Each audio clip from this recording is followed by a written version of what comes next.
মঞ্জিলে গিয়েছেন, আট্টসি দরবার শরীফে গিয়েছেন। কেন গিয়েছেন, কি কারণে গিয়েছেন, কি উপকারের জন্য গিয়েছেন? হয়তো উপকার পেয়েছেন। উপকার লাভ করে খাজা বাবা ফরিদপুরের কাছে ওয়াদা করেছেন জীবনের শেষ নিঃশ্বাস পর্যন্ত দয়াল নবী রাসূল পাক সাল্লাল্লাহু আলাইহি ওয়াসাল্লাম আর সত্য তরিকা তথা এই তরিকায় নকশবন্দিয়া মুজাদ্দিদিয়া তরিকা ছাড়বো না।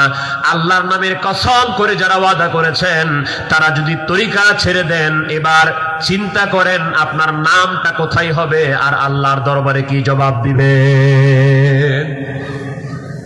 ভাবেন, ওয়াদা করেছেন যেন ধরো না, জাত পাকের কসম খায়া বলছি, তা আল্লাহর কসম খায়া বলছি জীবনের শেষ নিঃশ্বাস পর্যন্ত দয়াল নবী রাসূল পাক সাল্লাল্লাহু আলাইহি ওয়াসাল্লামের সত্য তরিকা ছাড়বো না। আমাদের তরিকা কিন্তু খাজা বাবা বলেন নাই বাবা আট্রসির তরিকা, বলছেন এনায়তপুরের তরিকা না, দয়াল নবী রাসূল পাক সাল্লাল্লাহু আলাইহি ওয়াসাল্লামের সত্য তরিকা। এটা কেন বললেন আমি সময় পেলে সেদিকে যাব।